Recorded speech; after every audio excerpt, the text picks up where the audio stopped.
For our next Greek offering, I present to you the wines of Paterianakis on the island of Crete. I had never been to Crete before, um, and I was absolutely overwhelmed by the experience. Obviously, it's the largest of the Greek islands by a long shot. Um, it's said to be entirely self-sufficient in terms of food production.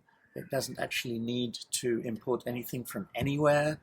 And like a lot of island cultures, it has a very powerful personality of its own, which doesn't quite correspond to that of the mainland.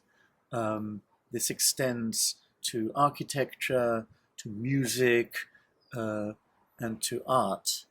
Of course, Crete is known from ancient times as the home of the Minoan civilization. We're talking here 6,000 years ago, when it was actually the most powerful nation in the Mediterranean.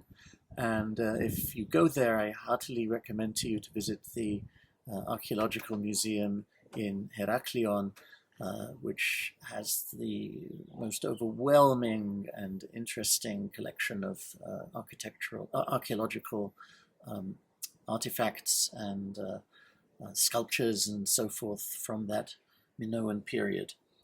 Um, the wine culture is similarly ancient, and as is so often the case in islands, they have plenty of grape varieties that are unique to Crete. Perhaps unique is the wrong word, since other parts of Greece have also started working with them. Um, the winery was founded in 1990, if I'm not mistaken, by Georgios Paterianakis, who was an engineer by training, as they often are.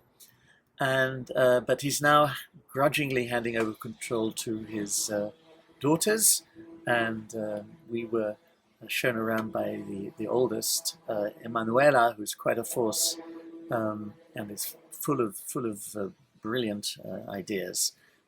It's been certified organic for some time, but she's moving very much in a biodynamic direction, and she's remarkably thoughtful and determined and ambitious person. I can only imagine what heights they're going to reach in the future. Um, Perhaps the most important indigenous white variety to Crete is the Vidiano, which we have here. Um, it's remarkably aromatic. Well, actually, it's not a remarkably aromatic grape. It's a grape which becomes aromatic with air and with bottle age. It's actually more neutral initially in the impact it makes, but it's one of those wines that grows on you, steals up on you, like people who are sort of initially quiet and then prove to have depths of character. Vidiano is a bit like that. And it's needless to say a superb match for seafood, since Cretan cuisine is primarily based both on seafood and a remarkable panoply of local vegetables and herbs and greens. And I think you'll find it a very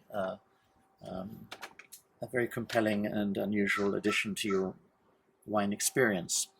They also make a wine from Assyrtiko, which is the darling white grape, the one grape that everybody knows about from Greece because of the fame it has achieved in Santorini.